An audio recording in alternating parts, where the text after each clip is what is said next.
السلام علیکم ورحمۃ اللہ وبرکاتہ۔ وعلیکم السلام ورحمۃ اللہ وبرکاتہ۔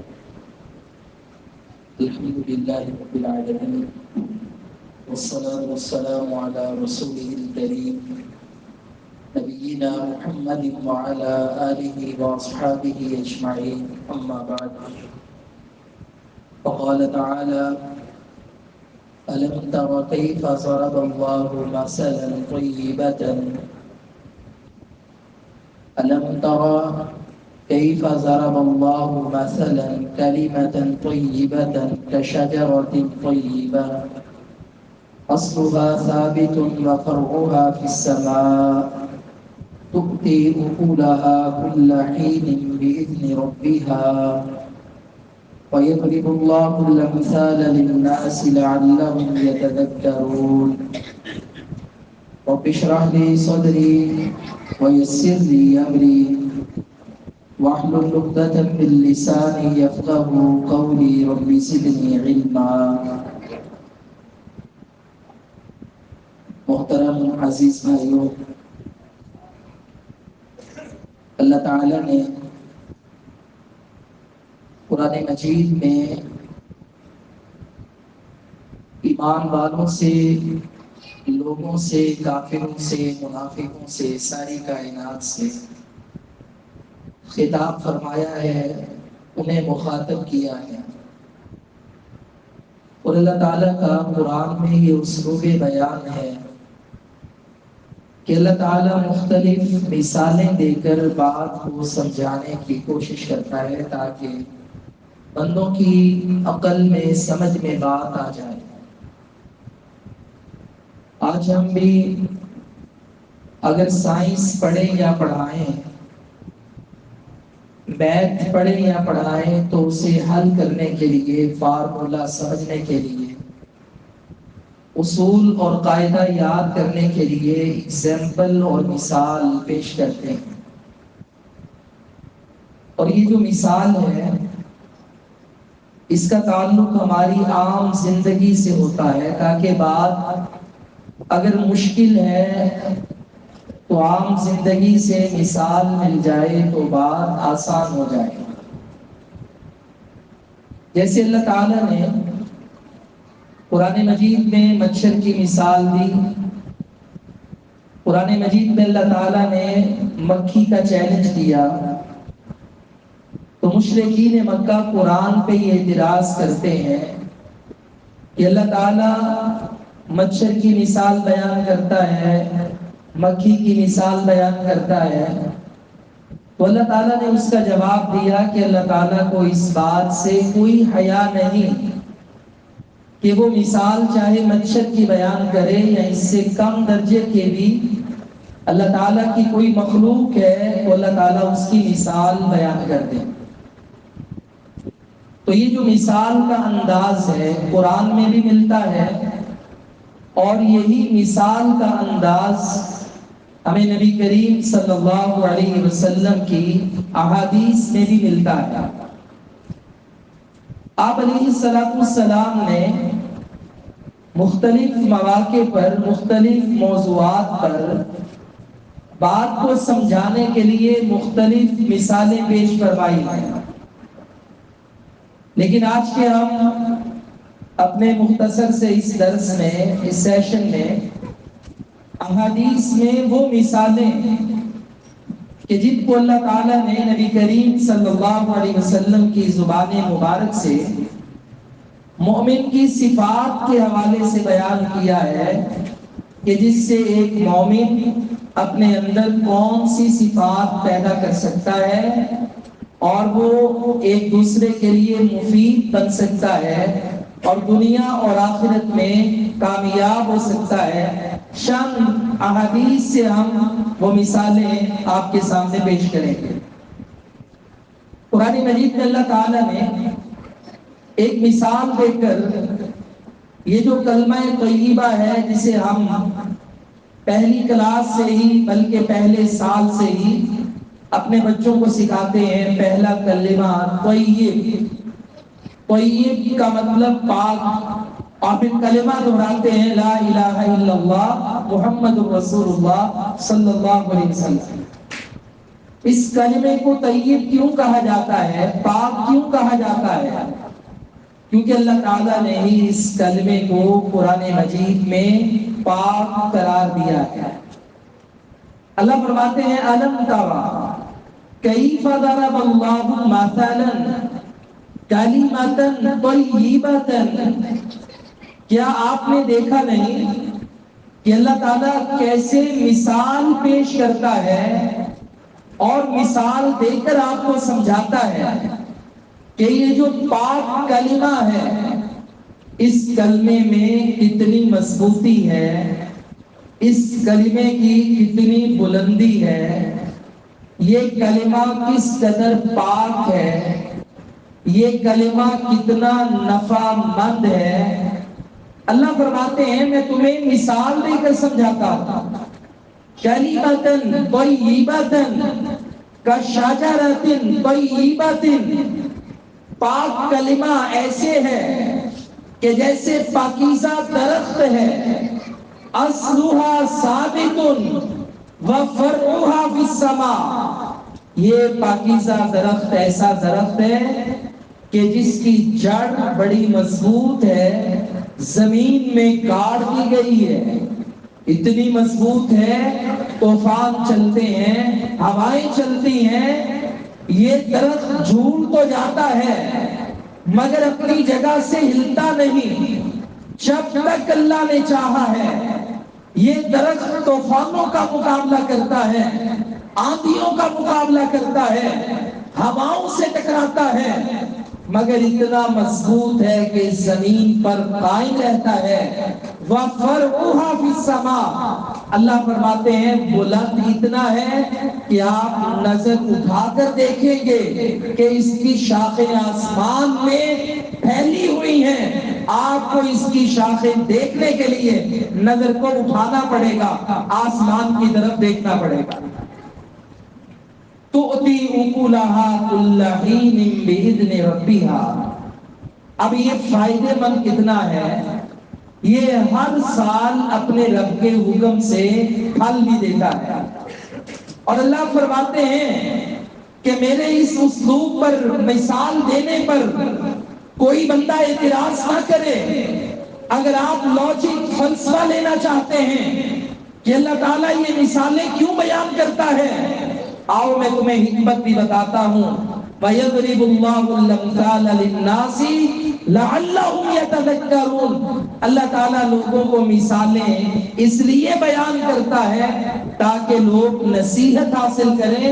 یہ صفات، یہ کوالٹیز، یہ ٹائٹلز جو اللہ تعالیٰ نے ان چیزوں کو عطا کر دی ہیں، ایک مومن مسلمان بھی یہی صفات اپنی زندگی میں، اپنے وجود میں، اپنے ایمان میں، اپنی عبادات میں لے آئے اور اپنے اعمال کو اسی طرح ڈھال لے جیسے اللہ تعالیٰ مثال دے کر بیان کر رہا ہے۔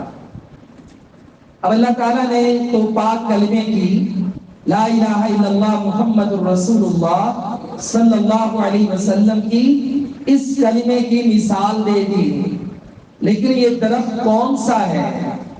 کشجرۃ طیبہ، کہ جس کی جڑ بڑی مضبوط ہے، آسمان میں پھیلا ہوا ہے، ہر سال اپنے رب کے حکم سے پھل بھی دیتا ہے۔ اللہ تعالیٰ نے اس کا ذکر قرآن پاک میں کیا ہے اور اس کی تشریح نبی پاک علیہ السلام کی زبان مبارک سے امت کو سمجھائی ہے۔ حضرت عبداللہ بن عمر رضی اللہ تعالیٰ کی حدیث ہے، یہ روایت صحیح بخاری کی ہے۔ نبی پاک علیہ السلام نے ایک دن سوال کیا، آپ نے فرمایا مثل المؤمن کمثل شجرۃ طیبۃ خضراء، مومن کی مثال ایک پاکیزہ درخت کی طرح ہے کہ جس کی مثال اللہ نے قرآن میں دی ہے، اور یہ سبز رنگ کا ہرا بھرا درخت ہے، لا یسقط ورقها، اس درخت کی ایک صفت یہ ہے کہ جب خزاں کا موسم آتا ہے سارے درختوں کے پتے جھڑ جاتے ہیں مگر اس درخت کے پتے قائم رہتے ہیں. سارے پتے جھڑ کے درخت سردیوں کے موسم میں بالکل درختوں سے پتوں سے پاک نظر آتے ہیں مگر اس کے پتے ویسے کے ویسے رہتے ہیں. اللہ کے رسول صحابہ سے سوال کرتے ہیں کہ میں تمہیں اس کی وضاحت بعد میں دوں گا،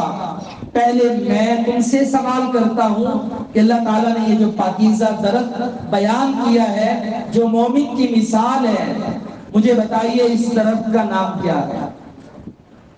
عبداللہ بن عمر رضی اللہ عنہ فرماتے ہیں جتنے صحابہ مسجد میں بیٹھے تھے سارے کے سارے کہنے لگے شجرۃ کذا و کذا، اللہ کے حبیب فلاں درخت، یہاں سے آواز آئے وہاں سے آواز آئے. صحابہ کرام تخیلات میں جنگل میں چلے گئے، خیالات تصورات میں جنگل کے درختوں کے نام لینے لگے، مدینے کو بھول ہی گئے کہ ہمارے مدینہ میں یثرب میں اگر کوئی درخت پایا جاتا ہے اس کا نام بھی لے لیں مگر سارے تصورات میں دور دور درختوں کے نام نبی پاک علیہ السلام کو بتانے لگے. جب نبی علیہ السلام نے دیکھا کہ صحابہ اس کے قریب بھی نہیں آ رہے تو آپ علیہ السلام نے صحابہ کو خود ہی بتا دیا کہ یہ جو درخت ہے اس درخت کا نام کھجور کا درخت ہے، اور یہ درخت مدینے میں بڑا عام ہے، گلیوں میں ہے، بازاروں میں ہے، باغات میں ہے، گھروں میں لگا ہوا ہے. یثرب کی پہچان ہی کھجوروں کی سرزمین ہے. کہا یہ کھجوروں کا درخت ہے. اب یہ درخت کیا ہے، اس کی صفات کیا ہے، اس سے پہلے میں یہ بتا دوں کہ جب مجلس مکمل ہوئی صحابہ کرام اپنے گھروں کو چل پڑے. عبداللہ بن عمر اپنے باپ عمر بن خطاب رضی اللہ عنہ کے پیچھے پیچھے گھر کی طرف رواں دواں ہے. راستے میں کہتے ہیں ابا جان میں آپ کو ایک بات نہ بتاؤں؟ عمر کتنی ہے عبداللہ کی؟ 13-14 برس. کہا میں آپ کو ایک بات بتاؤں؟ اللہ کے رسول سوال کر رہے تھے، صحابہ جواب دے رہے تھے، کوئی بھی صحیح جواب تک نہیں پہنچا. میں اس جواب تک پہنچ گیا تھا، مجھے معلوم تھا کہ یہ کھجور کا درخت ہے.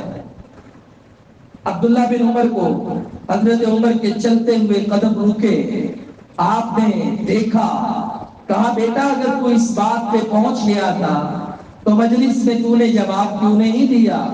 کہا کہ ابا جان وہاں پہ آپ بھی تھے، اللہ کے رسول بھی تھے، ابو بکر بھی تھے، بڑے بڑے صحابہ تھے. یہ عبداللہ بن عمر کی تربیت ہے، یہ ماں باپ کا ادب ہے، یہ بڑوں کا ادب ہے مجلس میں. کہا ابا جان بڑے بڑے صحابہ تھے، اللہ کے رسول تھے، میری تربیت نے ادب نے گوارا نہیں کیا کہ میں بڑوں میں بول کے جواب دے دیتا، مجھے اس بات سے حیا آ گیا. حضرت عمر فرماتے ہیں بیٹا اگر تو اس موقع پہ جواب دے دیتا دنیا کی فلاں فلاں نعمتیں فلاں فلاں چیزیں ایک جگہ پہ تھی، آج اللہ تعالیٰ نے جو عزت تیرے باپ کو اللہ کے نبی کی مجلس میں عطا کرنی تھی وہ دنیا کی کسی دولت میں عمر کے لیے عزت کا مقام نہیں تھا. اس سے ایک سبق ملتا ہے کہ ہمارے بچے یہاں پر انگلش بول لیں، سائنس میتھمیٹکس سوالات اور ٹیبلز یاد کرنے، چھوٹے چھوٹے بچے ہوتے ہیں 2-4 پوائنٹس یاد ہو جاتی ہیں تو ہم پھولے نہیں سماتے، ہم ایک دوسرے سے کہتے ہیں، سوال بھی کرتے ہیں بچوں سے، مجالس میں ان سے سنتے بھی ہیں اور ایک دوسرے سے کہتے ہیں دیکھو میرا بیٹا کیسی بات کر رہا ہے، کیسے انگلش بول رہا ہے، یہ میرے لیے فخر کا مقام ہے.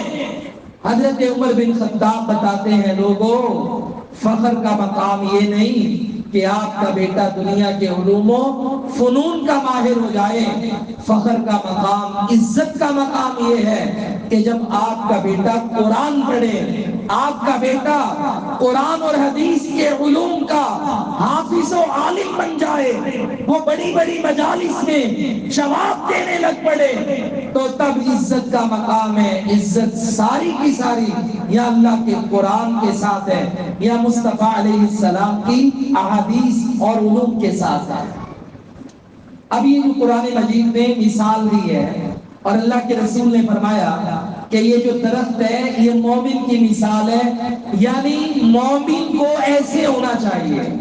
اللہ کے نبی یہ بتا رہے ہیں کہ مومن کو ایسے ہونا چاہیے۔ اب ہم دیکھ لیتے ہیں کھجور کے درخت میں کیا ہے۔ سب سے پہلی بات یہ ہے، اللہ کا قرآن کہتا ہے اصلها ثابت، جڑ بڑی مضبوط ہوتی ہے، یعنی جو بندہ بھی ایمان کا دعویٰ کرتا ہے، اسلام کا دعویٰ کرتا ہے، اللہ کے نبی سے محبت کا دعویٰ کرتا ہے، وہ اپنے آپ کو مومن، مسلمان، عاشق رسول کہتا ہے، اس کا ایمان کا دعویٰ اس وقت ثابت ہوگا کہ اگر اس کے اوپر آزمائشیں آئیں، مشکلات آئیں، پریشانیاں آئیں، وہ ڈٹ کے کھڑا ہو جائے، مصائب میں، مشکلات میں گھبرائے نہیں، اللہ کے شکوے نہ کرے، اللہ سے دوری اختیار نہ کرے۔ جب مومن ڈٹ کے کھڑا ہو جائے تو اس کا مطلب یہ ہے کہ میرا اور آپ کا جو ایمان کا شجر ہے، درخت ہے، اس کی جڑ بڑی مضبوط ہے۔ چھوٹی موٹی مشکلات یا بڑے بڑے مسائل اور مسائل میری اور آپ کی زندگی میں آ بھی جائیں تو ہمیں اس بات کی کوئی پرواہ نہیں۔ فرعها فی السماء، کھجور کا درخت بلند ہوتا ہے، آپ اسے نظر اٹھا کے دیکھتے ہیں۔ نبی پاک علیہ السلام نے فرمایا کہ جو ایمان ہے، ایمان ایک درخت ہے اور اس کی 70 سے زیادہ شاخیں ہیں۔ اس کی سب سے بڑی شاخ فرمایا لا الہ الا اللہ، اللہ تعالیٰ کی توحید کا اقرار، یہ ایمان کی سب سے بڑی شاخ ہے۔ نماز بھی اس کی شاخ ہے، روزہ بھی اس کی شاخ ہے، حج بھی اس کی شاخ ہے، اخلاق بھی اس کی شاخ ہے۔ لیکن فرمایا سب سے ایمان کی چھوٹی شاخ کیا ہے؟ راستے سے تکلیف دہ چیز کو ہٹا دینا، فرمایا یہ بھی ایماندار ہونے کی علامت ہے۔ اگر کوئی بندہ راستے میں چل رہا ہے، پتھر پڑا ہے، کیل پڑا ہے، کانچ پڑا ہے، اور اسے معلوم ہے یہ کسی بائک میں لگے گا، کسی کی گاڑی میں لگے گا، نقصان ہو جائے گا، کوئی چلنے والا اٹک کے گر جائے گا، وہ اگر اس کو راستے سے ہٹاتا نہیں تو اس کا مطلب ہے ایمان کم سے کم درجے کا بھی نہیں ہے۔ ایمان کم سے کم درجے کا بھی نہیں ہے۔ فرمایا ہلکے سے ہلکا درجہ ایمان کا یہ ہے کہ راستے سے تکلیف کی چیز کو ہٹا دیا جائے۔ تو بہرحال مومن کا جو ایمان ہوتا ہے فرعها فی السماء، مومن کے کنیکشن کالز آسمان والوں سے ملتی ہیں۔ بندہ تو فرش پہ ہے مگر اس کا رابطہ عرش پہ ہے، بندہ تو زمین پہ ہے لیکن رات کو تہجد میں 5 ٹائم نمازوں میں جب کبھی موقع ملے دعا کر کے اس بندے کا زمین سے رابطہ عرش بری پہ ہوتا ہے، یہ اللہ سے مانگتا ہے، اللہ سے سوال کرتا ہے، اللہ رب العالمین سے مشکلات میں مدد کا طلبگار بن جاتا ہے۔ اس کا ایمان اسے آسمان کی بلندیوں پہ پہنچاتا ہے، بندے کو بندے کے رب سے ملواتا ہے، اس سے تعلق قائم کرواتا ہے۔ یہ جو کھجور کا درخت ہے ہر حال میں مفید ہی مفید ہے، اس کا نقصان کوئی نہیں۔ اگر کوئی بندہ اس کی چھاؤں میں آ جائے تو پھر بندے کے لیے چھاؤں مفید ہے، اگر یہ بندہ اس کا پھل کھائے تو کھجور بڑی مفید ہے، اگر بندہ اس کو کاٹ ڈالے تو اس کا تنا، اس کی لکڑی مفید ہے، اگر یہ درخت زندہ رہے تب بھی نقصان دہ نہیں، مفید ہی مفید ہے، اگر یہ مر جائے، اس کو کاٹ دیا جائے تب بھی لوگوں کے لیے فائدے کا باعث ہوتا ہے۔ اسی طرح ایک مومن 24 گھنٹے دن اور رات میں 12 مہینے رشتے داروں کے لیے، دوست احباب کے لیے، نمازیوں کے لیے، محلے داروں کے لیے، جہاں جہاں مومن کا تعلق ہے وہ ہر ایک کے لیے نفع کا باعث ہوتا ہے. مومن کسی کے لیے نقصان کا باعث نہیں ہوتا، کانٹوں کا باعث نہیں ہوتا، بلکہ سب کے لیے چھاؤں کا باعث بن جاتا ہے. یہ اللہ کے رسول فرما رہے ہیں مثل المؤمن، مومن کی مثال کالنخلہ، کھجور کے درخت کی طرح ہے. یعنی اگر مومن ہے تو مومن کو کھجور کا درخت بننا پڑے گا. جو صفتیں اللہ تعالیٰ نے اس کو عطا کی ہیں وہی صفات مومن کو اپنے اندر پیدا کرنی ہے. اور اس کے اندر ایک اور بھی صفت جو نبی پاک علیہ السلام نے بیان کی وہ کیا ہے؟ لا یسقط ورقها، کہ اس درخت کے پتے نہیں گرتے. یعنی اس درخت پر اس کی جوانی، اس درخت پر اس کی خوبصورتی، حسن، اس درخت پر اس کے پتے سال کے 12 مہینے رہتے ہیں. اس کا مطلب یہ ہے کہ مومن عبادات میں تعطل نہیں کرتا. مومن ہمیشہ کا نمازی ہے، ہمیشہ کا غازی ہے، ہمیشہ روزے رکھنے والا، ہمیشہ قرآن کی تلاوت کرنے والا ہے. یہ نہیں 3 نمازیں پڑھ لی 2 چھوڑ دیں، ایک ہفتہ 5 وقت کا نمازی ہے اور 1 مہینہ بے نمازی ہے. 4 روزے رکھ لیے باقی چھوڑ دیے، کبھی رکھ لیا کبھی چھوڑ دیا. یہ مومن کی شان نہیں. جیسے کھجور کے پتے گرتے نہیں ہیں ایسے مومن پر نیکیوں کا موسم بہار بھی ہمیشہ رہتا ہے. اور اقبال نے اسی لیے کہا تھا یہ نغمہ فصل گل و لالا کا نہیں ہے پابند، بہار ہو کے خزاں لا الہ الا اللہ. اس کلمے کو موسم کی ضرورت نہیں ہے. یہ رمضان کا نمازی نہیں ہے. یہ قرآن مجید کو سال بھر ہاتھ لگانے والا نہیں ہے. جب یہ درخت ہر سال ہرا بھرا رہتا ہے، پورا سال پھر پھل بھی دیتا ہے، ایسے مومن اس کے اوپر عبادت کا رنگ پورا سال رہتا ہے، ہر وقت ہرا بھرا رہتا ہے. اور یہ عبادات کی صورت میں، نفع کی صورت میں لوگوں کو پھل بھی دیتا ہے. اس کے بعد نبی کریم صلی اللہ علیہ وسلم، اب یہ ایک حدیث مبارکہ ہے، اس پر اگر ہم بات کرتے جائیں تو بات بڑی لمبی ہو جائے گی. دوسری حدیث حضرت عبداللہ بن عمر رضی اللہ تعالیٰ عنہ فرماتے ہیں نبی کریم صلی اللہ علیہ وسلم نے ایک دفعہ مومن کی مثال دے کے فرمایا مثل المؤمن کالنحلہ. یہ جو ہا ہے نا، ہا اگر اس کے اوپر نقطہ لگ جائے تو یہ خا بن جاتا ہے. اور نخلا کا مطلب ہوتا ہے کھجور کا درخت.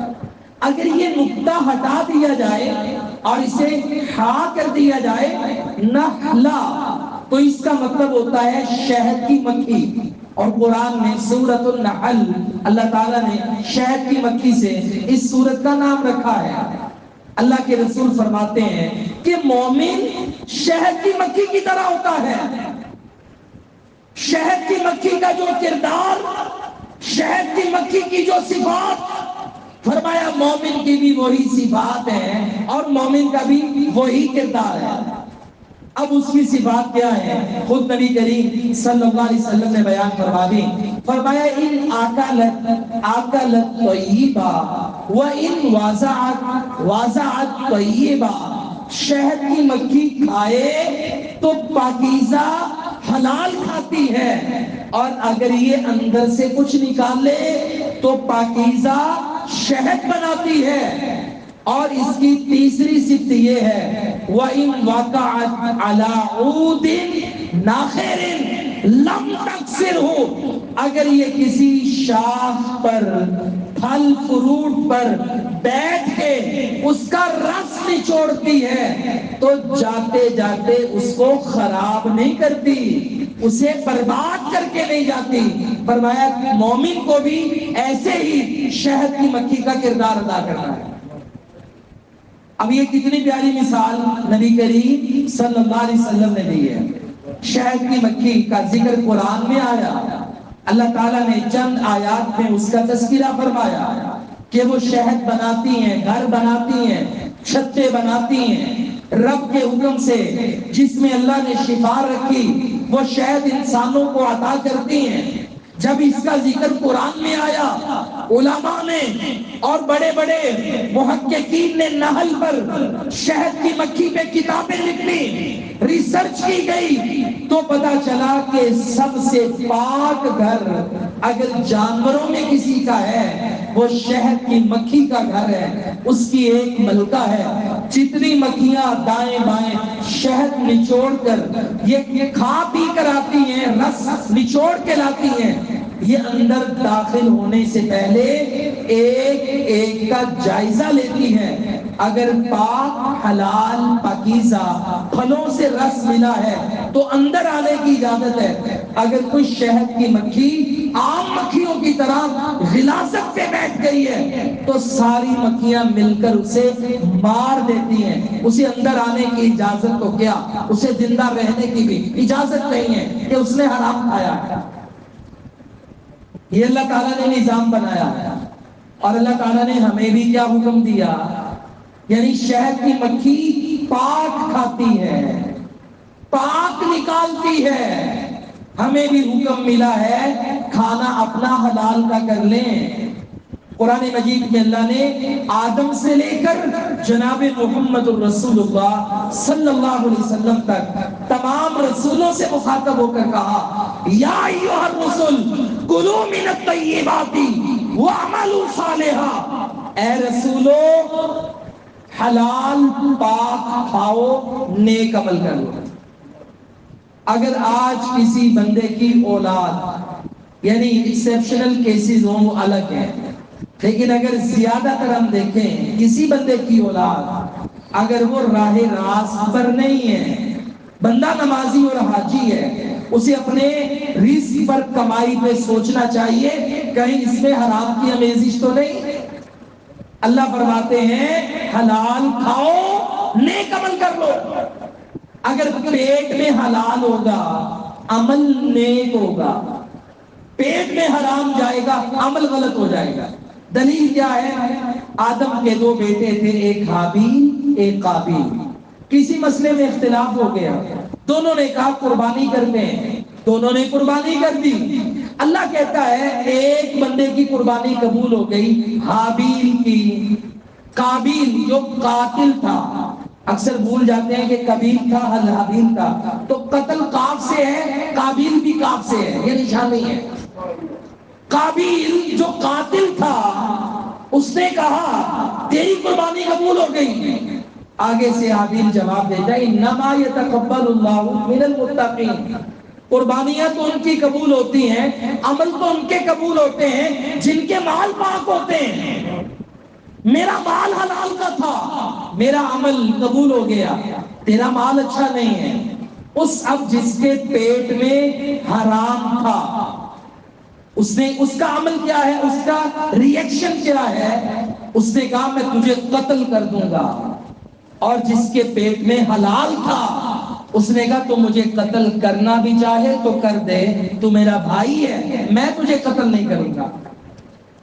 پھر کیا ہوا؟ جس کا مال پاک تھا وہ قاتل نہیں بنا، جس کا مال صحیح نہیں تھا وہ قاتل بنا. تو اللہ قرآن میں کہتا ہے اچھا کھاؤ، اچھے عمل کر لو، حرام کھاؤ، غلط عمل کر لو. تو لہذا ایک مومن کی شان یہ ہے کہ وہ حلال کھائے، پاک کھائے. دغا بازی، دو نمبری، ملاوٹ، چال سازی، دکان پہ بیٹھ کے نوسر بادی، یہ دنیا والے بھی کمال کرتے ہیں. بے حیا کو حسین کہتے ہیں اور فراڈیے کو ذہین کہتے ہیں. جتنی دنیا بے حیا ہوتی چلی جاتی ہے، کیا پیارا ہے، کیا فیشن آیا ہے، مردوں میں بھی عورتوں میں بھی. اور جو جتنا بڑا نوسر باد ہوتا ہے کہتا ہے کیا دماغ اللہ نے اس کو دیا ہوا، دیکھ لیا، مٹی کو ہاتھ ڈالتے ہیں، دن رات سونا ہی ہوتا جاتا ہے. جتنے فراڈیے فراڈ کرتے ہیں نوسربازی کرتے ہیں، ملاوٹیں کرتے ہیں، دھوکہ دیتے ہیں. اور آج کل فراڈ کا ایک نیا سسٹم بنا ہے کہ زیادہ تر لوگوں کو کاروبار کرنا نہیں آتا، کیپٹل پڑا ہوا ہے، ان کا سرمایہ لے لو اور کسی کام میں لگاؤ، نہ لگاؤ، بعد میں ٹھگی لگاؤ، وہ بھائی کاروبار تو ہے نہیں، ضائع ہو گیا، 2 سال کے لیے غائب ہو جاؤ. بندہ تھانوں میں رلتا پھرے گا، پھر کہے گا یار 40 لاکھ تجھے دیا ہے، چل 20 واپس کر دے. لو زیادہ تر قبضہ گروپ، بڑی بڑی داڑیوں والے، بڑے بڑے نیک لوگ آج کل یہ کام کرنے نکلے ہوئے. اللہ تعالیٰ ان کو ہدایت عطا فرمائے، اور اگر یہ نہ سمجھے تو اللہ ان کا بیڑا غرق کر دے جو لوگوں پہ ظلم کرتے چلے جا رہے ہیں. تو اللہ کے نبی فرماتے ہیں آکالت طیبہ. اور نبی کریم صلی اللہ علیہ وسلم نے آپ نے کس قدر تمیز کی، فرق کیا، لحاظ کیا، اہتمام کیا. میرے نبی کی انگلی کے ساتھ آپ کا پیارا نواسا، جنتی نوجوانوں کا سردار حضرت حسن تھے، انگلی لگائی ہے، چھوٹے سے تھے، چل رہے ہیں. اللہ کے رسول کی جب وفات ہوئی تو حضرت حسن کی عمر 5 برس تھی اور حسین کی عمر 4 برس تھی رضی اللہ تعالیٰ عنہ. یعنی آپ اندازہ کریں کتنے چھوٹے تھے وفات کے وقت. تو نبی کریم صلی اللہ علیہ وسلم نے انگلی لگائی.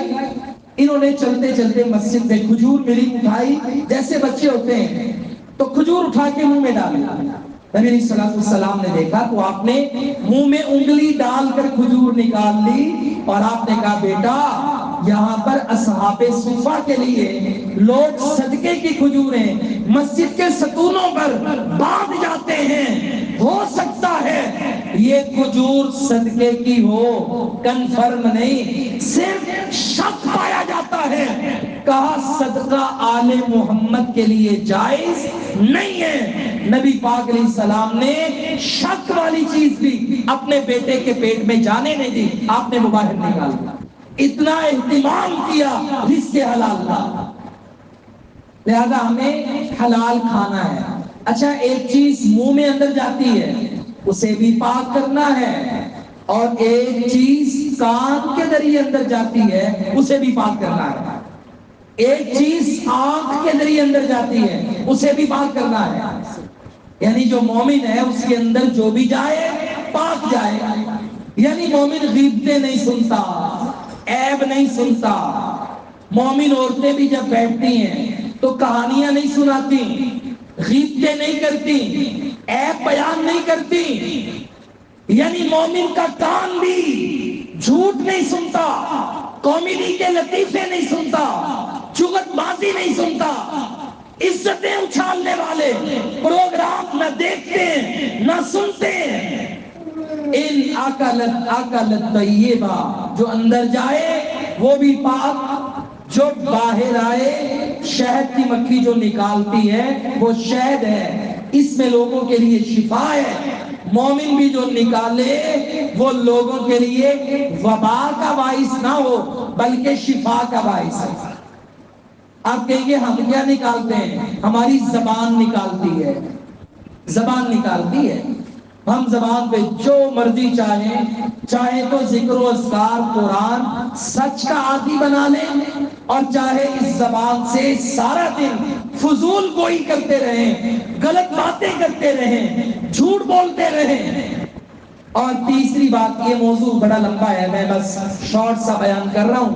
تیسری صفت یہ بیان فرمایا کہ جب یہ مکھی کسی ٹہنی یا پھل پر بیٹھتی ہے اس سے فائدہ لیتی ہے، لم تک سے ہو جاتے جاتے اس کا بیڑا غرق کر کے نہیں جاتی کہ میں اس کو کتر کر پھل زمین پہ گرا دوں یا میں ٹہنی کاٹ دوں، بلکہ صحیح سلامت چھوڑ کر شہد کی مکھی روانہ ہو جاتی ہے.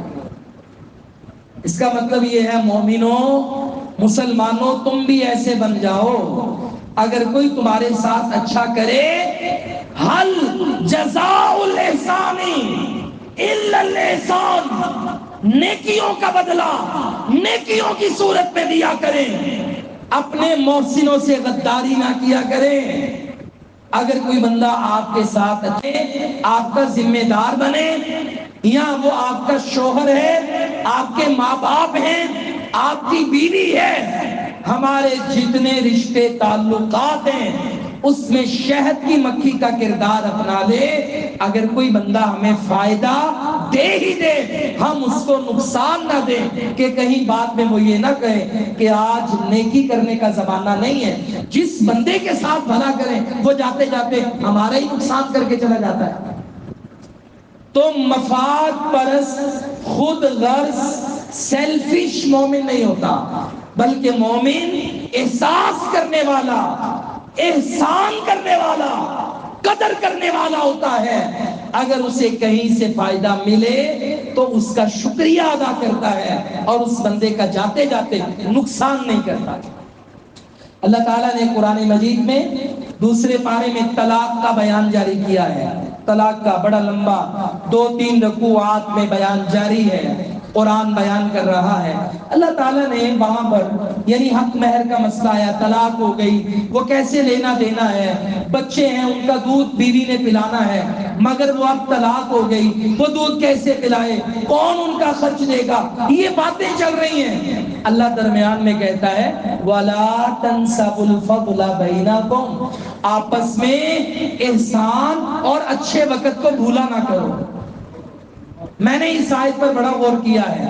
یعنی جب رشتے ٹوٹ رہے ہوتے ہیں نا, اتار چڑھاؤ رشتے داری میں آ جاتے ہیں, یقین کریں لوگ اگلی پچھلی ساری نیکیاں منہ پہ مارتے ہیں, کھائے ہوئے کھانے وہ بھی لا کر منہ پہ مارتے ہیں اور ساری عزتوں کے بھرم ختم کر دیتے ہیں. اللہ کہتا ہے اگر زندگی میں کبھی تمہارا اختلاف ہو بھی جائے فَإِمْسَاكٌ بِمَعْرُوفٍ او تسریح بِإِحْسَان, یہ جو تعلق ہے نا احسان کرتے ہوئے توڑا کرو, اور ہاں احسان اور فضل کو بھولا نہ کرو. تمہارا وقت اچھا بھی گزرا ہے, اب یہ نہیں کہ جاتے جاتے تم نے ایک دوسرے کو بس قتل کرنے کی نوبت باقی ہے مگر نہ کچھ چھوڑنا ہی نہیں ہے.